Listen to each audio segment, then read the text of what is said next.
Bonjour, dans cette vidéo, on va faire un assemblage simple d'un petit coupe-tube qu'on peut voir juste ici. OK, donc on va commencer tout de suite.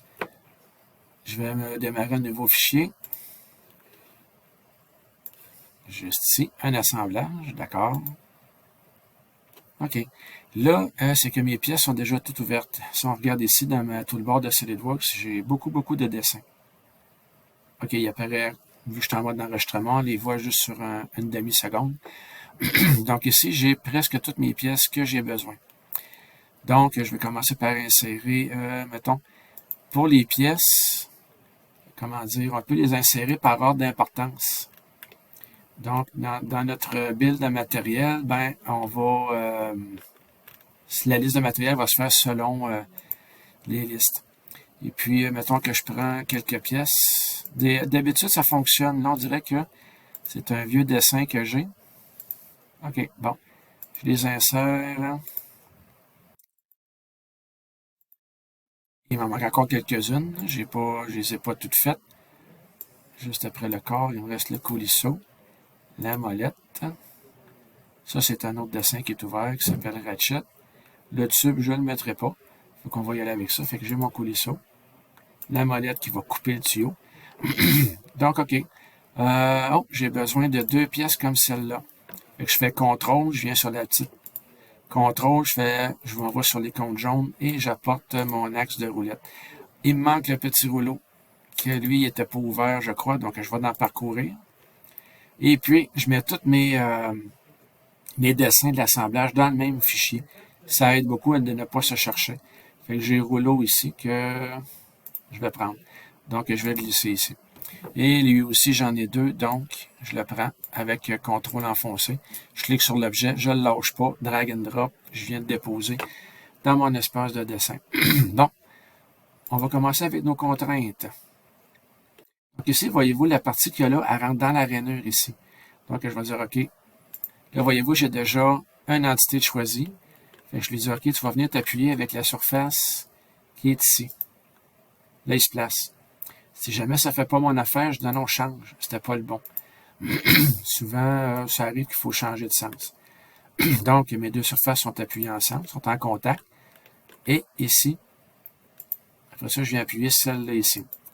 Donc, supposons que je veux voir mes contraintes. Là, il reste un degré de liberté, c'est une translation ici.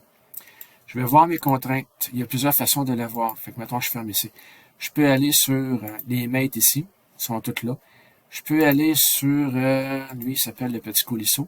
Je vois sur lui, je le développe. Après ça, je regarde sur contraintes. Là, je les vois ici aussi. C'est un petit peu loin. Une méthode plus rapide, vous sélectionnez votre pièce. Bouton droit et le trombone avec un œil, voir les contraintes. Fait qu'ils sont là toutes les deux. En plus, voyez-vous avec les couleurs, je suis capable de les voir. Et si vous voulez les éditer, vous cliquez ici et vous pouvez, mettons, changer le sens de votre contrainte d'assemblage. D'accord, celle-là, elle est faite. Donc, je vais aller lui mettre tout de suite le petit couteau qui est ici. Bon, lui, mettons qu'il n'est pas bien orienté. Je peux le déplacer. Elle, à cette heure, est contrainte par rapport à mon corps rouge. Lui, je ne peux pas le déplacer. C'est que lui, si vous voyez ici, il y a un F en avant. Donc, il est fixe. C'est bien d'avoir une pièce fixe. Puis la première qu'on insère par défaut, SolidWorks, il va la bloquer, la fixer. Donc, je peux faire bouton droit, puis libérer, tout simplement ici. Fait que là, je vais pouvoir la bouger comme je veux. Mais j'aime ça qu'elle soit contrainte, comme ça va un petit peu mieux pour moi. Donc, elle, je reviens à elle, si je veux la tourner, tantôt, je vais en faire un autre aussi, tu as déplacé le composant, tu as rotation du composant. Fait que parfois, ça peut aider que on va mettre notre pièce, la placer dans une position normale, parce qu'elle rentre ici comme ça à peu près. Là. Donc, dans une position normale pour aller sur un assemblage. Donc ici, j'ai lui qui rentre avec ce qui fait que les deux axes deviennent coïncidents. Là, elle a encore beaucoup de degrés de liberté. Je vais la tasser un petit peu. Fait que je vais dire cette surface-là. Toutes mes sélections sont là. Et Solid, il est assez intuitif pour prendre une contrainte qui est pertinente. Puis lorsque la contrainte fait mon affaire, ben, je la change pas. Fait que si, voyez-vous, il y a mes coïncidents. Fait que ça, c'est correct aussi. Donc, là, après ça, il me reste celle-là ici. Là, je suis pas obligé de tout le temps les tourner avant. Là, ça Je prends le cylindre, lui, dans celui-là, il prend l'axe. Avec encore l'axe qui est ici, ou celui-là, c'est le même axe. Voyez-vous, il est comme bleu. Ah, là, il est rendu orange. Fait que les 7 alignés, si jamais ma vis est du mauvais côté, je vais lui dire non, non, non, c'est de l'autre côté. Très le fun aussi. Donc là, les deux axes sont alignés et je vais venir appuyer la tête sur la surface ici, le dessous qui est là. Elle est faite. Fait que là, elle, il lui reste 1 degré de liberté. On peut la tourner. Si jamais vous ne voulez pas la tourner, bon, je pourrais lui dire cette face-là ici, avec la face qu'il y a ici. Là, il a deviné que c'était parallèle. Donc là, je l'accepte. Si, mettons, vous dites à moi, je ne veux pas qu'elle ait de degré de liberté, ma vis, ben, elle n'aura pas du tout. OK, je vais juste descendre celle-là un petit peu. On va mettre nos petits rouleaux avec les arbres de rouleau ici. Vous voyez, il y a un genre de des cannelures qui sont ici, des splines. Donc, on va juste prendre l'axe qui est ici. Je ne prends pas les splines parce que là, c'est plus circulaire. Et je l'enligne ici. Là, lui, il s'enligne correct pour l'axe. Et puis, je viens mettre ma surface ici comme ça. Fait que des fois, c'est pas toujours des surfaces qui se touchent. C'est des surfaces qui vont être un genre d'affleurement plat ici. Fait qu'elle, elle devient affleurée avec celle-là, ils deviennent parallèles les deux. Mais pas à contresens. Bon, il me reste celle-là ici aussi, avec le petit trou qu'il y a là. Puis là, je prends elle, puis je vais chercher ma petite pièce grise qui est là. Assez bien placée. Si jamais c'était pas bien placé, je l'aurais déplacé avec la souris avant. Mes rouleaux, donc j'ai l'axe du rouleau. Je vais par en bas ici, avec l'axe gris qui est ici. Après ça, là, je vais le tasser un petit peu. Je vais dire, OK, je prends cette face-là avec cette face-là. Fait qu'il l'a fait ça aussi.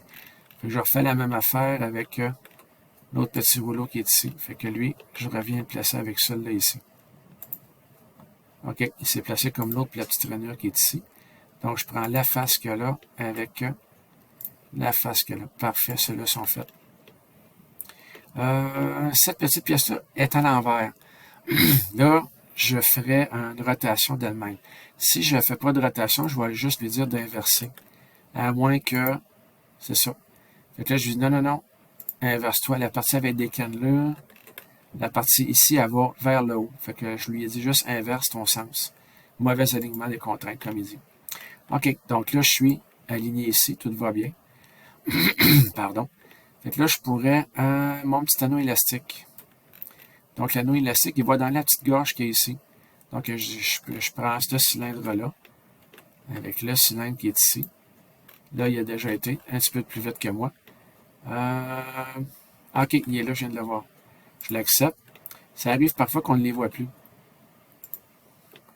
Donc, je viens de l'appuyer ici comme ça. Quand on ne les voit plus, qu'est-ce qu'on peut faire? C'est que, mettons, je quitte le mode contrainte. Là, mon petit anneau élastique qui serait dans la pièce rouge, c'est que je prends la pièce rouge, puis je peux soit modifier sa transparence ou tout simplement la cacher. Ouais, là, il me fait un petit problème qui met une surface en bleu. Ça ne m'était jamais arrivé avant. Mais au moins, je pourrais aller chercher mon anneau élastique là, qui serait caché dedans. J'irai le chercher. Quand vous voulez la remettre, je cherche corps, il est ici. Je le remets visible. Il revient. Donc là, qu'est-ce qu'il me reste à faire? C'est de venir appuyer mon anneau élastique juste en bas ici. Avec le dessus de l'anneau élastique. Il est là. Tac. Fait que là, il est bien à côté. Il est bien appuyé. On va le voir. Juste ici, le petit violet. OK. Il me reste la poignée. Celle-là ici. Donc, la poignée, je vais prendre encore la zone qui est cylindrique ici. Fait qu'il prend l'axe. Puis, je prends celle-là ici qui est belle. Donc, j'ai OK. Après ça, ben, là, on pourrait venir appuyer la surface ici. Pardon, avec celle-là ici. Tac. C'est fait. Fait que là, ça nous a pris à peu près 9 minutes pour faire un petit assemblage simple comme ça. Fait qu'on n'est pas allé, on n'a pas eu à utiliser comme les plans de référence. Fait que chaque objet, chaque pièce a ses plans de référence. Fait que dans une vidéo plus avancée, on pourrait aller voir, parfois on est obligé d'utiliser ces références-là car j'ai pas de belle surface pour aller me positionner. Pardon, la petite V explosée. J'arrive ici. Ici, j'ai rien. Fait que je m'en vais sur Assemblage, je fais bouton de droite. Je pourrais ajouter une autre configuration où je vais aller sur Défaut, puis Nouvelle V éclatée. comme c'est ici. Fait que pour l'éclatement, pardon, on clique sur un objet, puis après ça, on prend les axes. La seule fois que ça va mal, c'est quand mes axes, parfois, la pièce est comme pas droite, elle est courbée un peu partout. Donc là, mes axes ne seront pas bien placés. Là, on est chanceux, c'est bien placé. Fait que j'ai une étape de fait, je vais terminer. Mon étape est là. Donc, à la suite de ça, je pourrais prendre peut-être mon petit... on va essayer d'entasser plusieurs à la fois. Je prends lui. Contrôle enfoncé, je prends ma petite vis bleue. J'ai de la misère. Je prends lui. On dirait que j'ai de la misère à sélectionner ma petite vis. Oui, j'ai tout le monde.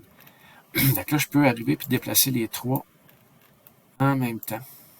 Tiens, un petit peu comme c'est ici. Fait que là, je vais dire terminé pour celle-là. Là, après ça, je sélectionne ma vis. OK, mettons que je vais faire deux translations. J'accepte la première selon un axe. Ici. Et puis là, je vais en refaire une deuxième juste pour être différent. Juste une petite comme ça. Tiens, terminé ici. Là, après ça, je vais prendre ma petite roue. Ici, je vais la déplacer par là. Tiens, ça c'est beau. Terminé. On va retourner en haut. Il me reste mes axes de rouleau. Fait que supposons que je prends mon axe là, contrôle. J'ai de la difficulté à en prendre deux de la shot. Bon, j'en ai pris rien qu'un. Terminé. Puis je vais reprendre lui tout seul d'abord. Terminé. Tiens, mes deux axes de rouleau, ils vont rester là. Il reste mes deux rouleaux, 1 et 2 en bleu. C'est ça, je les ai. Donc, je vais... Il faut essayer de suivre un ordre logique pour ne pas rentrer en collision. Quand on va faire notre animation, ça va être moins... être plus normal. Tiens. Donc, je vais juste les repousser par là-bas. OK, eux autres, je les laisse là. Il reste mon petit anneau élastique. Je vais aller chercher ici. Je vais le retirer par là. Tiens, je vais tout simplement la laisser là. Et la vis de déplacement est ici. Au travers de la poignée, c'est pas très beau. Je vais la laisser ici. Parce que, bon, pourquoi que je ne veux pas que ça passe au travers, je vais l'accepter. Je reviens à ma vue éclatée et bouton de droite et je fais animer. Là, on voit toutes mes offres. Et quand supposons que j'aurais passé ma vis au travers de la poignée, on aurait vu la vis passer au travers. Fait que là, les gens, qu'est-ce qu'ils disent? C'est impossible. Ils ont raison, mais c'est juste beau comme ça. OK, fait qu'on vient de faire notre petit dessin d'assemblage, quelques petites contraintes de base et une toute petite animation. Merci, au revoir.